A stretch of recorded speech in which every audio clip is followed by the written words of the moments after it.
broadcast network, AfterBuzz TV. Over 20 million weekly downloads in over 150 countries, and your #1 source for after-show entertainment.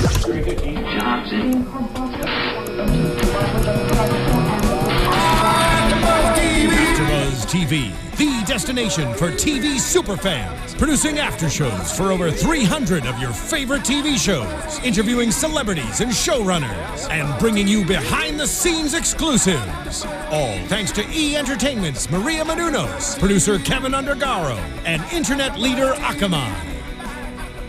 Now, let the buzz begin! Internet. We're here. We're doing Epic Meal Empire. Hey, ladies, gentlemen, everybody out there in the internet land. Welcome to this week's episode of the Epic Meal Empire After Show. Today we're going to be covering 2 episodes in Season 2. That's Episode 5, A Play at the Plate, and Episode 6, Poultry in Motion. And as we've been discussing in the past couple of weeks, well, first of all, let's introduce ourselves. I'm the Internet Soapbox Mark, and I know... Where's your ID? My ID is right here in front of me, in Pixie. 21. Actually, it'd be funny because on my ID I don't have any facial hair, so that's what, right? They haven't had me take a new picture since I got it. Since I got it. Yeah. Joining me as always is the king of the boxcar. King of the railroad. There you go. Jack Kerouac. The Hobo. Yep, that's me. As always. Yeah. And forever. Aw. The greatest of all time. Oh, I thought you meant together always and forever. Well, we'll see how this goes. All right, we'll play it out. We'll play it by ear. Never promise anything ahead of time. It's good on you. So make them earn it. Yeah, exactly. That's right. I believe it. Guys. So we're back into the run of things. This is a thing now. This is the show now. This is permanent. It's not going away with ointment or they've hit prescribed creams. They've hit their, I wouldn't say they've hit their stride, but they've found a formula that they think works. They did enough experimenting with the first season that I guess they've found something they really think is going to work. And we don't know who they is. We don't know if they is the guys. We don't know if they is the network. We don't know if they, yeah. It can't be. Knowing everything we know about networks. And everything we know about the guys. Right. Yeah. So we tend to wonder how everything has been playing out, but we start again with. That was a question for Jude next time we can have him in here. So yeah, because everything changed after the FYI network attacked.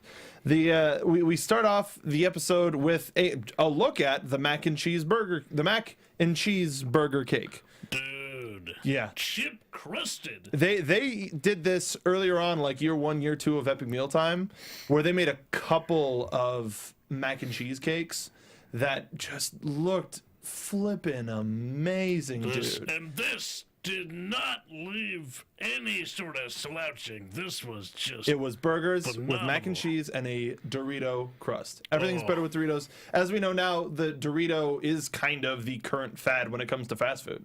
Yeah. I mean, you got the Dorito this and the Dorito that. It seems to be where there is something sort of plain, arguably, a Dorito. Kicks it up a notch. Just Dorito it. Dorito everything. Take it to the max. Yeah.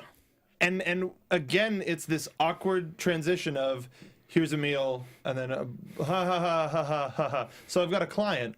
At least this time they cut into it. Yes. There was You got to see a reveal, but the reveal didn't mean anything because there was no build.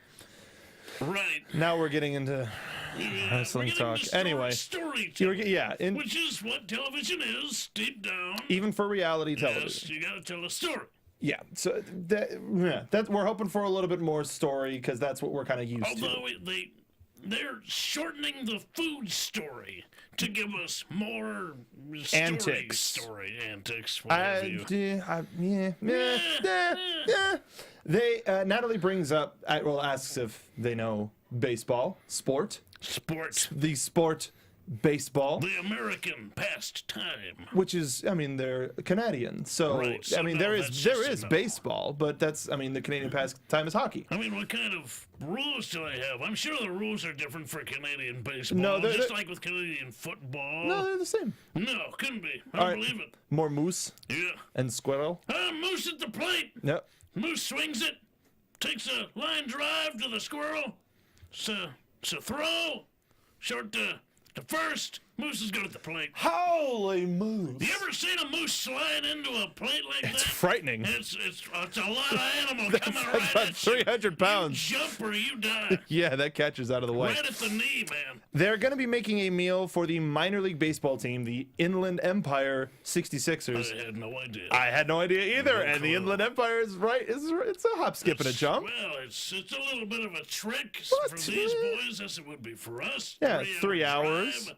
It's not terrible. No, it's not terrible. You know, on a bad traffic day, on a day when you're trying to go to a game, Angels will probably take you about 2.5 to get to if you're driving. Yeah, that's a good point. Yeah. So they are they revealing this at a game? Of course.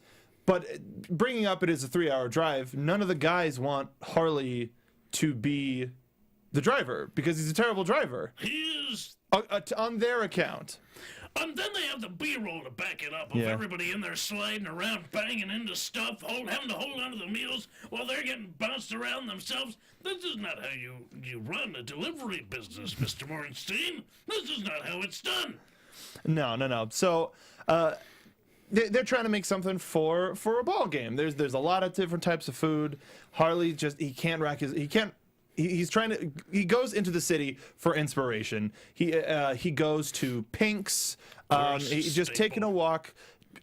Nothing's coming to mind. I saw a overheated small canine. Yeah.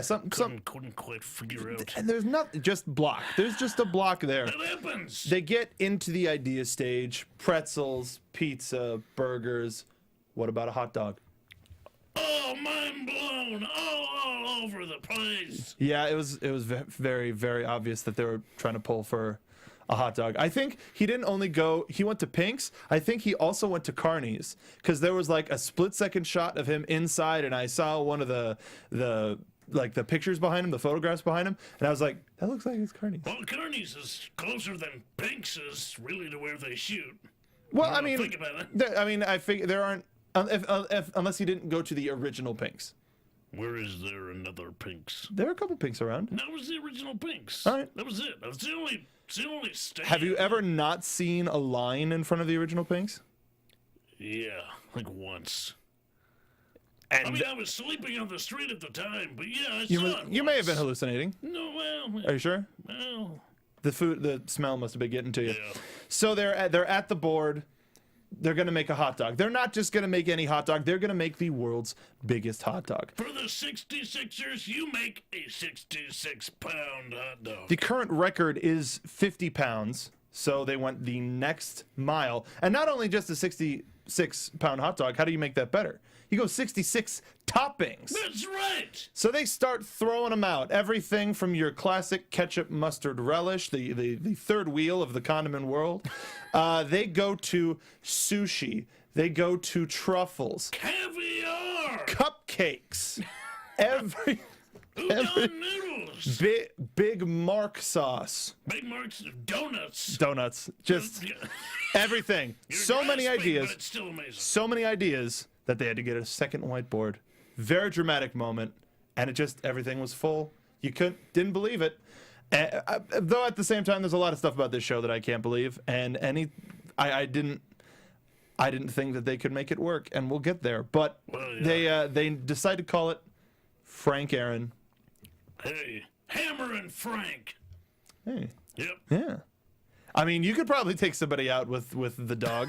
Seriously, 66 pounds. That 66 Yeah. pound dog at somebody. That's like- It's like getting a cross body from a small man. Yeah, it's El Torito. You just throw a tubular El Torito. It's got horns on it.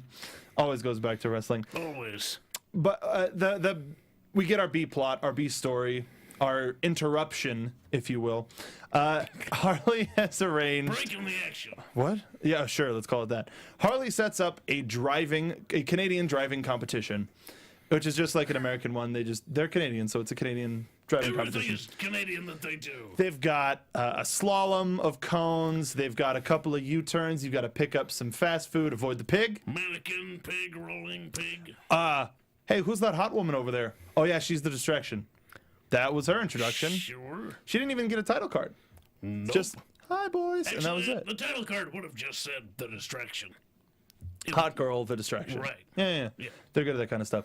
And then you have to end by stopping in betwixt a whole series of pylons, not cones, because they're Canadian. They should have put pies on them if they're pylons. That, you know what? I wonder if they thought of that. Eggs. And that would have been even harder since they're protruding out. Because eggs, they're nice. They're right in there. Those can take a quick. Right, they're kind of sunk in, but pie just rests right on top. If you get it right. A little stickum. Could have got it from Republic of Pies, just down the street from them. Probably. Great little pie joint. You're just giving everything away. I am, why not? This is a show about Los Angeles. We're in Los Angeles. Plug the city. Similar to a catchphrase that Kevin Smith has that I can't say because this is a family program and we're trying to stay out of the red advisory on iTunes. Speaking of iTunes, while we're talking, effing show anyway. Speaking of iTunes, though, why don't I take why not? Sure. We're here. We're talking about it. If you're listening to us on iTunes, why don't you give us a like, a comment, and check out all of the other shows on there. We've got everything. The other show that Hobo and I do, we do NXT week to week. We did Legends House. I did Ruby. We got sci-fi, we got other reality shows, anything that is on TV, Game of Thrones, Doctor Who. We just started doing anime a little while ago, Legend of Korra, all sorts of stuff. Why don't you go on down to iTunes, check everything out, listen to our family of podcasts, and join the conversation. It's always fun. You never know what you might find when you go to AfterBuzz on iTunes. Absolutely. And man, podcasts, if you're taking a 3-hour drive, if you're going to the Inland Empire, if you're going to go see the 66ers, just as an example, you might need something to listen to. Right. Grab yourself a couple of podcasts and you're in the money. Why not us? Yeah. That's all we're Catch asking. up to Epic Meal Empire, because hell, we're here. Yeah, we're here. Every week. Yep, and the liquor's getting thinner. That's right. Our blood is getting thinner. So Harley goes first. He has a bit of a rough time. Instead of hitting the pig, he grabs the pig and puts it in the back, because you never know. You got to keep an eye on your enemy. You know. That's true. Got to keep him right next to you. You gotta have a POW. Very. Top secrets. In case he runs into any hot ham water. Yes. And he gets an okay time.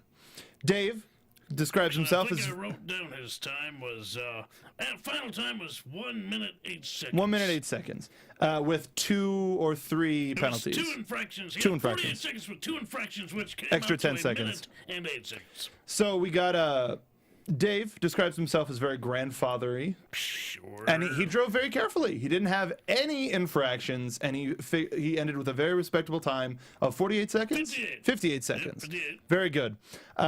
Josh, all business, does like. Wheeljack, I like this kid. He really had it down. He was moving and grooving in that big wheeled machine.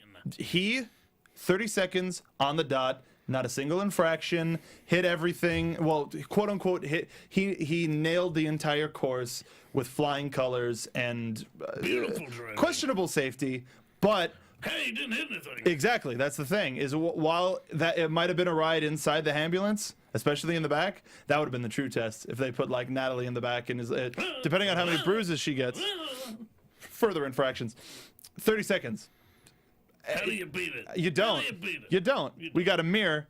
He is just a man incensed. He was out to do something a little bit different. He knew he couldn't beat Josh on time, so he beat him on overall damage. He saw an opportunity to create a memorable moment on television, and he did it. He hit as many. He stopped, had the girl get into the car, put on her seatbelt. I'm glad she followed directions. Get in the car! Get in the car! Okay. Well, no, I mean that. Honestly, safest place she could have been.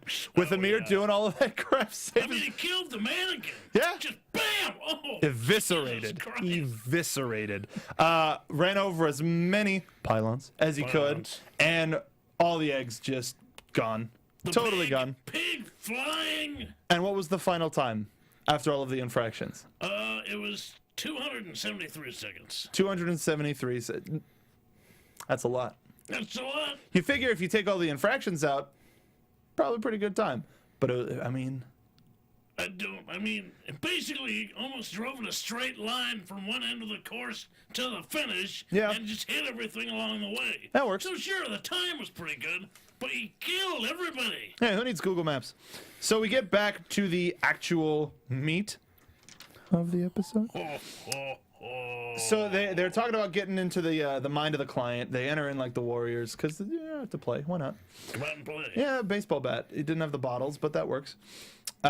So they're playing baseball. They're throwing stuff around. There's powders, questionable powders, and they're just it's. Seeing people make hot dogs is weird because it just becomes a giant pile of like goo meat. When even though you see they have all of this meat, they have all this pork and beef and maybe chicken. I don't know if they made like a wiener or an actual hot dog because they different names and everything. It was all sort of just one kind of. It was an amalgam color. of meat, and it looks like that. It looks like the pink goo that all of McDonald's food is made out of. That bad. No, Not but nearly it's that just bad. it's this amalgam. That crap looks like cotton candy or something And worse. both equally delicious. But that's not my point. My point is it's weird to see they're actually making the real food. Like there's not like usually they take. Like we'll see in the next episode, they have a lot of frozen stuff and they get stuff out of them. Like they already have the pre-processed stuff, whereas they have the raw deal, literally, and it still comes out like, I mean, where does the madness end? I guess so. I mean, you had to admit, though, that there took a lot of skill into making this giant hot dog.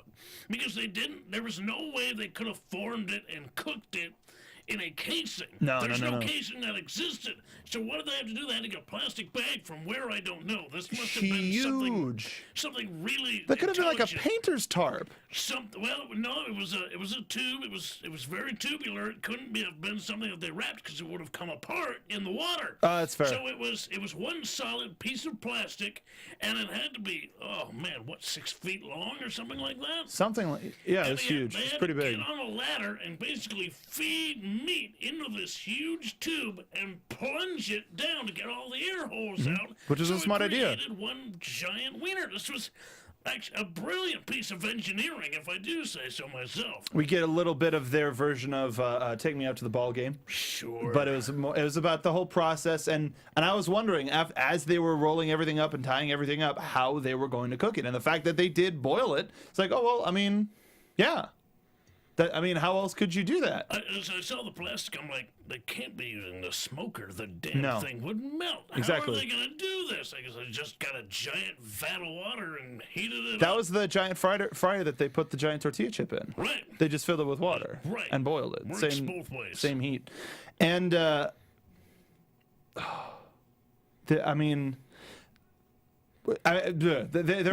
getting ahead of myself. They're at the game. Everybody's enjoying it. Harley's calling out some of the players, enjoying funnel cakes and regular. Sure. Like I can't believe with the meal that they know is coming, they were like, let's go. We're about to have a huge meal. You guys hungry? Want some meat? Let's get some meat. Let's have a funnel cake. Let's have some goodness. Granted, the stands were full. It was fan appreciation night. There were a lot of people there. Yeah. So if there's 120 people, roughly speaking, there's about a half a pound for everybody, so to speak.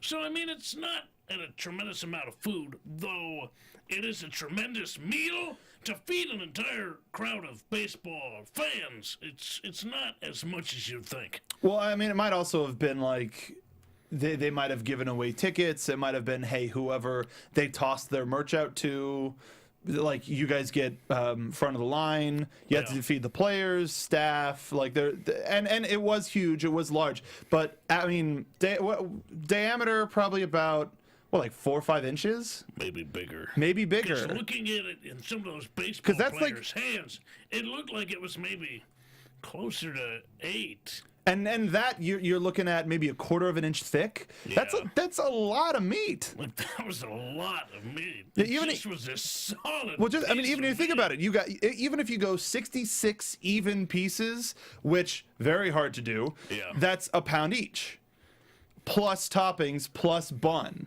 Yeah. They revealed the thing. They had to do 2 buns on either side and kind of pop them together.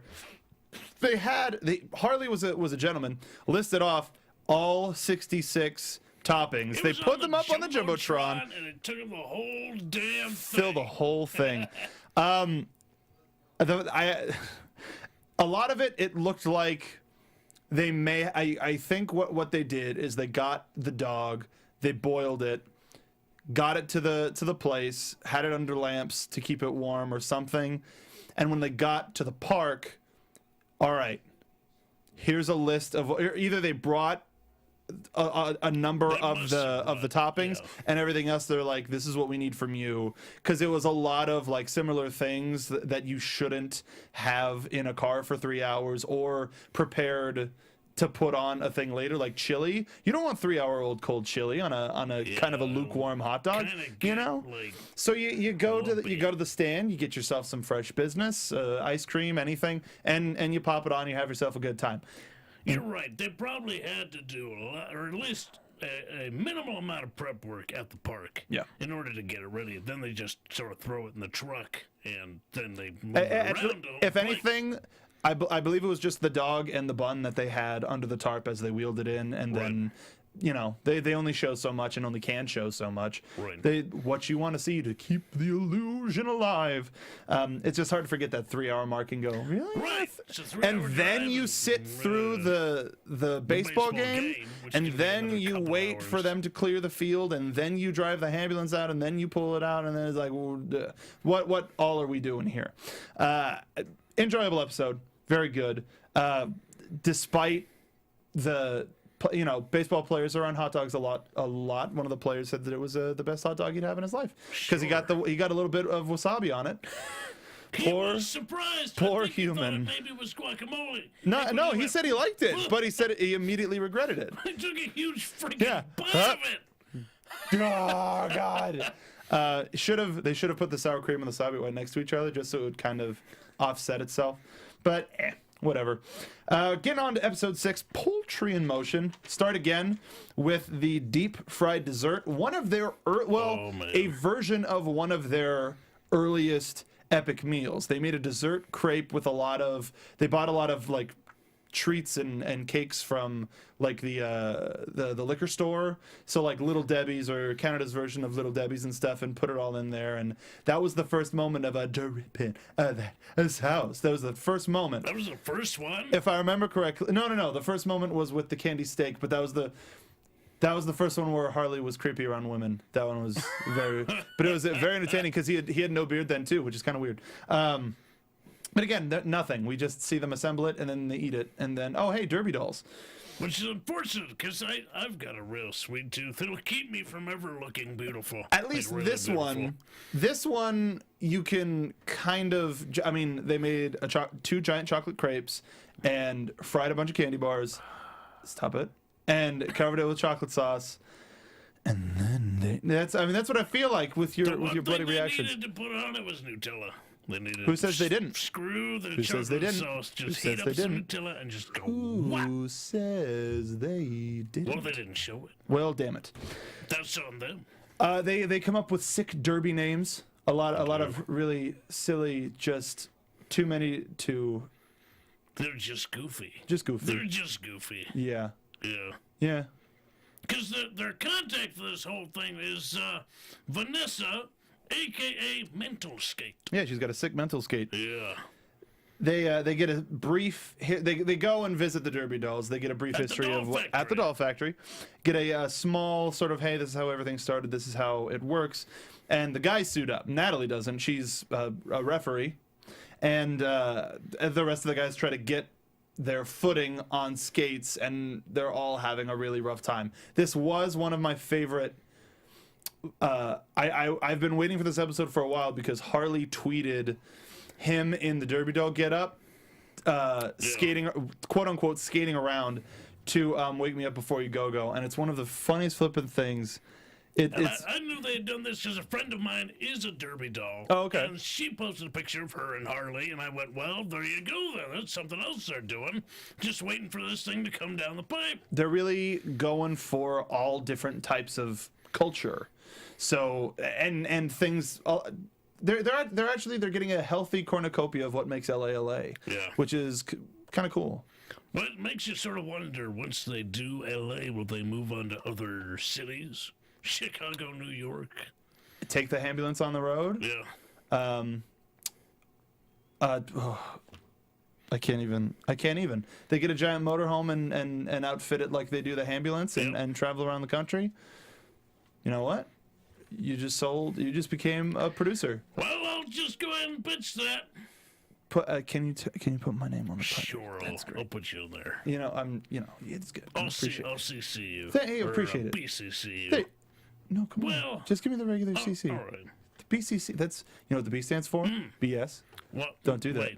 Wait. BSCC? Yeah. It's a little S. Changing the game. It's a silent S. Changing the game. Dave and Josh end up learning. They get to skating pretty easily. They did a pretty good job, I mean, they're Canadian, so skating comes naturally to them. It's in their genes. But wheels. Land skating, a little bit harder. Yeah, but it's sort of the same motion. It is, but it's different weight placement because for skates, everything is kind of like on the balls of your feet, whereas Is it?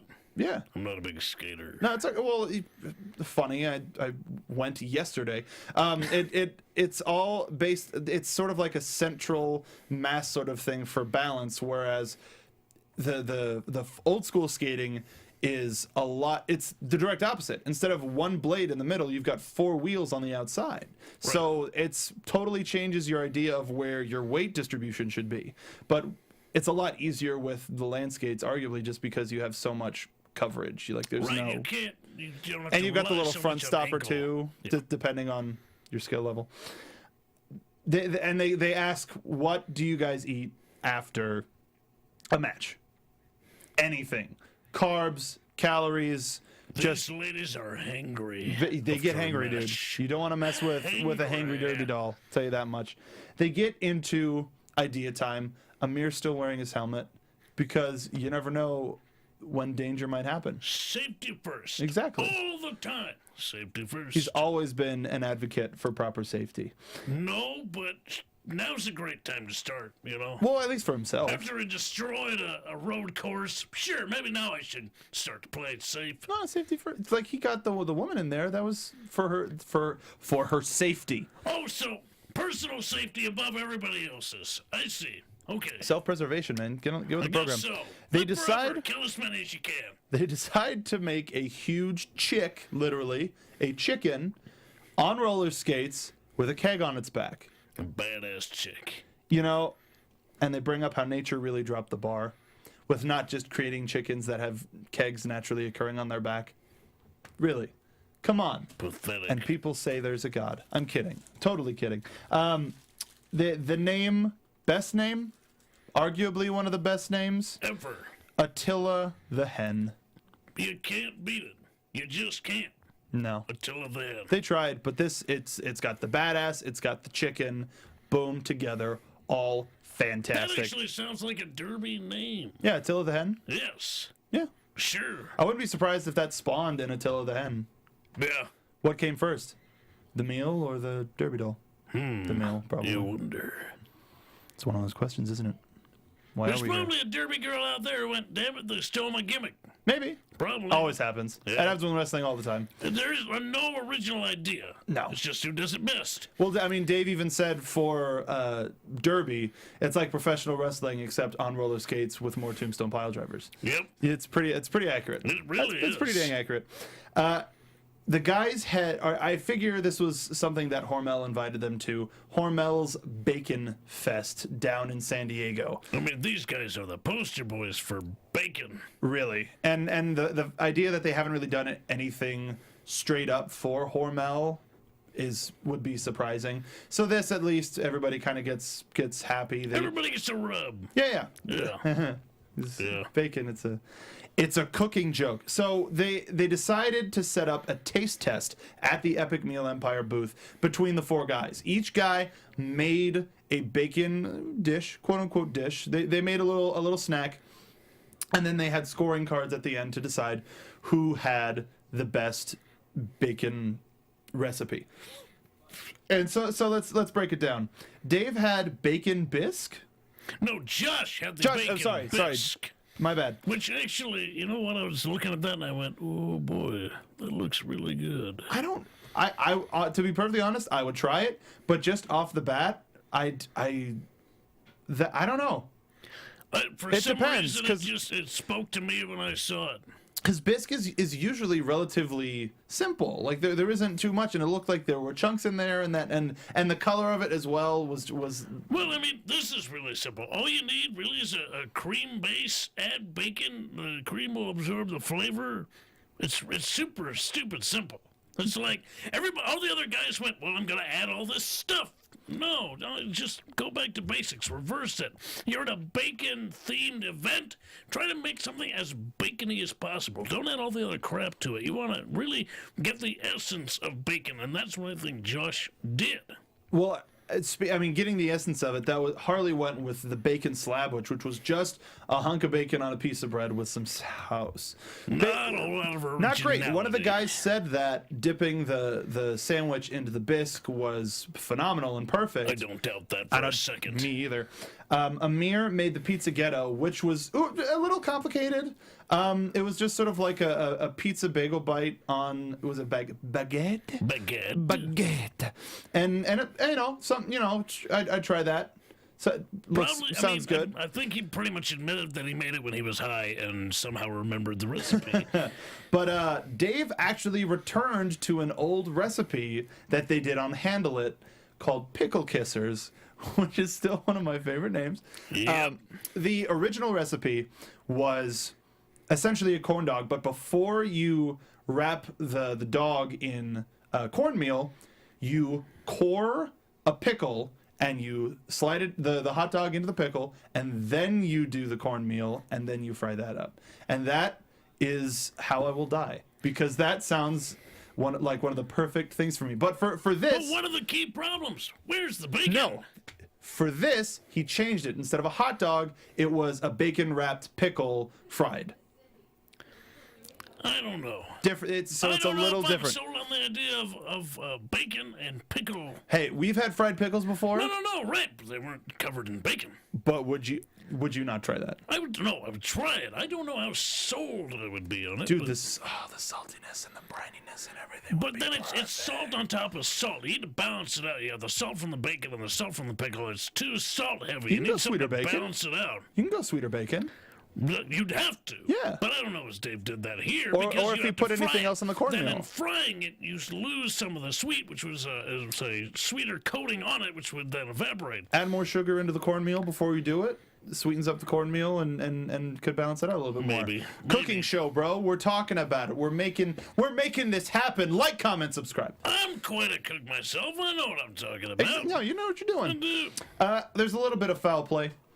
Harley is right next to the ballot box and is just filling out the cards for people. And you made a chicken-related pun there. I did. Fairly unintended, I imagine. I have no idea what you're talking about. Okay. I can't believe I just let that slide. So we're under the impression that Harley is swung it, and everybody's like, well, this is why we don't have competitions, because Harley cheats anyway. Hey, that's a sign of a man who doesn't have confidence in his own thing. If you have to stuff the ballot box, if you have to cheat, man, you are not confident in what you're doing. You should have brought your A game. Morenstein, bring your A game, and you won't have to stuff ballot boxes and try and eke out a cheap victory for yourself. He's a basic man. Just saying. He's a regular guy. I wouldn't say I said basic, but I don't mean it. He's a regular guy. A little more likes to a straight shooter. It goes for the. Don't be a regular guy. Be epic. # blessed. We're back in. I got you with that one. We're back in the kitchen, and there's so much. There's like 3 metric tons of Natalie's. Yes, three metric Natalie's worth of chicken. It's a lot of chicken. A lot of tenders, a lot of wings, a lot of everything. Nuggets. Breasts. Yeah, a lot. They're frying them up on the pans, on the grill, in the fryers. Everywhere that there could be cooked chicken, there is. Amir even getting the dump of the raw chicken, and everyone, that is not safe. Ew, just splash chicken juice. I hope everybody's mouths were closed, or this show's gonna go on hiatus. You. But after they're cooking everything up, and they just pour it out all on the table, and they're like, well, what do we do? And they have no. Where do you go from there? I do like Natalie though in the dump. What? We're just gonna throw it on the table? I want to do it. Let me do it. They bring out a large foam chicken that looks like it's fried. They bring out a large, like, It's whole the same fried. color because it's all got to match. Yes, exactly. It looks like the cow that they fried on Octane Hunger Force for Labor Day. Just the whole animal, just fried into a giant vat. I mean, I don't think they injected it with any sauces or anything. Really good call. Is that for the poll? That Yeah, was, it was a good poll. That was just for us. They're just assembling it. My favorite thing totally broke me was Josh going, this is a good looking chicken. I would definitely swipe right, on Chicken Tinder. Totally broke me. Totally broke me, because it was one of those ones that went so fast that I had to pause and went, no, hold on. You gotta let that one sink in. And that's another one where it's like, let the jokes happen. You're going super fast. You're like, Although for that, no, No, funny that one part has to isn't go. Just like chicken tender. That's it. You're done. they were doing the chicken jokes the whole thing. It's Yes. like, Harley, be careful when you saw this in. I don't give a cluck.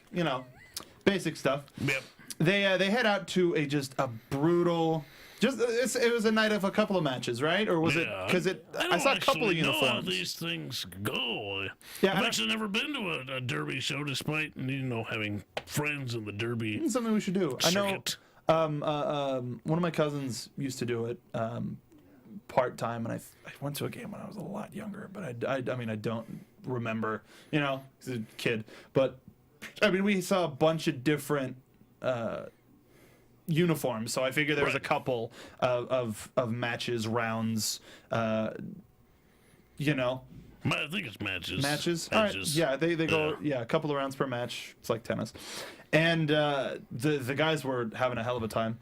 They talk this meal up like mad, and the women they're just clawing at the bit. They're in their ready stances to begin. They're ready to go. And they're still on their skates, so they're like, and they had the GoPro on the chicken like here too. So I was like, is it time to be more scared? No, Children was still more scary than this one was. Oh, yeah. But they roll up and they just start ripping the pieces off of the chicken. Easy assembly because it was just toothpick, boop. Although Toothpick, that's so time consuming. Just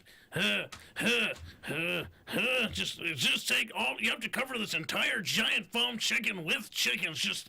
Oh man, it's gotta take forever. Well, I mean, you start with the biggest pieces and then you fill them in with the smaller ones. Right, but still, there are no big pieces because this damn bird is so big. You know what hard boiling all of those eggs probably took forever and made that place smell to high heaven. I'll tell you what. I don't know. I think you can do them all at once. I mean, they have large materials. Right. They probably could have made it happen. Dump. How many eggs were there? Dude, had to have been at least 70 to 100. Jesus. There was a lot because there was also some on it as well. Right. We saw a woman stuff like 10 or 12 eggs in her mouth, and that was a little gross. Just because I don't like hard-boiled eggs. If you like hard-boiled eggs, bless your heart. But I'm not a fan. So seeing that was just like, holy crap! Like she got a big mouth. She got a lot in there. Say what you want. I don't know what she does with it in her off time. I liked that'll give you some ideas. I liked what competitive eater. Yep. I liked the first woman up there grabbed the keg and ran. Smash! Woman after my own heart. I'll tell you what. They talk about how you see women eat on TV and everybody's so dainty. She's like, no, we saw the real tonight. No just beauty vicious. shots here. Just tearing stuff apart like you would. You just got done being real aggressive. You're hungry. Get the hell out of my way. I want to eat this damn piece of chicken. Be aggressive. No, damn you to hell. Successful meal. Everything's good. We're back at the shop. Well, yeah, I'll call it the shop. And we see a large check on the. It's not for $20. For $20 to the Epic Mealtime store. Arguably, the check itself is worth more than the amount written on said check. I think it was a mini whiteboard with stickers on it. That's what I think it was. That's what it looked like. That would have been smart. It was the winner of the contest got $20 to the Epic Mealtime store. How generous. Really, is Harley Morenstein, where you get $20 to your own shop. That's amazing. If your guys don't get access to the shop for free, then what is the point of all this? Cooking. For the love of the sport, really. Yeah, for the love of the game. They're Lou Gehriging all of it. College level sports here. Yeah, you gotta do it for love of the game, but buy your own goddamn merchandise. Exactly. Yeah. We after all of the trouble that we saw Harley causing for the rest of the gentlemen, we find out after much hullabaloo and a cheeky briefcase and handcuffs and all that business. And I'm going to guess an intern. Or a producer or something. Somebody on hand, a grip. Revealing that Josh was in fact the winner and got $20 at the Mealtime Store for the bacon bisque. So, that even more is like, can you do more events where you just have these little things for people to try? That would be awesome. If they had like an open house. If FYI had like an open house just party. Make an open house, please. You're just over. Come on. Stop it. You're just come on. Another great solid episodes. The new format. We've said it before. We'll say it again. It's a little disappointing, but it's the same guys. They haven't changed how the guys act at all. Natalie is still fitting in more and more each week. So it's a wonderful relationship. It's wonderful people. It's good food, good clients. It just seems like they're rushing a lot more because each segment seemed like it would have its time. So if you don't need a B segment, if the opening cooking bit was more interesting and more in depth because it's such an interesting idea. Good. Yeah, I don't know why we need the B plot. Now that you mention it. Sometimes it's fun, but at the same time, you're like, I was like, okay, now this sort of fits in. It's when they try and insert the B plot, and here it is. Yeah, the shoehorning doesn't work. But we're going to be here. Next week is Christmas, so I don't think we're going to be here next week. Unless we reschedule. Unless we reschedule. But if but that'll do it this week for the Epic Meal Empire after show. We'll see you. We hope you have a happy, ham-filled holiday with as much food as you could possibly fit in your gut. A Hamla day. Unless you're celebrating Hanukkah and you adhere to strict kosher. In that case, play along. Have a fine Turkla day. Turkla day. Yeah. I saw, isn't Turkla Day one of the new prospects for the Raiders? I don't know. Yeah, he did really well in Alabama. Right, very much so. Tyrod Turkledale. Tyrod Turkledale. Never mind. Hobo, Key and Peele's great. Can you tell us where the folks can find you on the internet? Well, my website is boxcarsuperstar.com for everything having to do with me, the Hobo. On the Twitter. True Hobo on the Twitter. I had to remind myself there. It's That's not what easy it's been. Being so brilliant. Sunday, Portland Nemi, my last booking of this year. Defend my championship right here against I don't know who. You don't know? Could be William Mack. I'm not 100% sure. What about we'll see what happens. Sean Ricker? Well, hey, Sean was here last week. You never know what could happen. Exactly. That's the whole point. Speaking of last week, you can watch this gentleman doing the NXT Takeover, our Evolution after show, which was a big event. They have a wonderful conversation about it, and we do NXT every week, every Thursday. Except for not tomorrow. Stop it, I'm doing stuff for charity. You can find me on Twitter at SoapboxMark. You can find the two of us on YouTube at SoapboxCarTV, where we do wrestling comedy. We just did a blooper reel. That's very silly and very funny. We should do more of that. We probably should. Yeah. You can find all of us here at AfterBuzz the TV. Shirt store. We gotta plug the shirt store. Okay, yeah, it's last chance before. SoapboxCarTV.spreadshirt.com. Go there before Christmas. Buy something free. Sega Powers. You can follow all of us here at AfterBuzz TV, at AfterBuzz TV on Twitter, and we'll see you next time. Bye. From executive producers Maria Menounos, Kevin Undergaro, Phil Svitek, and the entire AfterBuzz TV staff, we would like to thank you for listening to the AfterBuzz TV network. To watch or listen to other after shows and post comments or questions, be sure to visit AfterBuzzTV.com. I'm Sir Richard Wentworth, and this has been a presentation of AfterBuzz TV. Buzz you later! The views expressed herein are those of the hosts only and do not necessarily reflect the views of AfterBuzz TV or its owners or principals.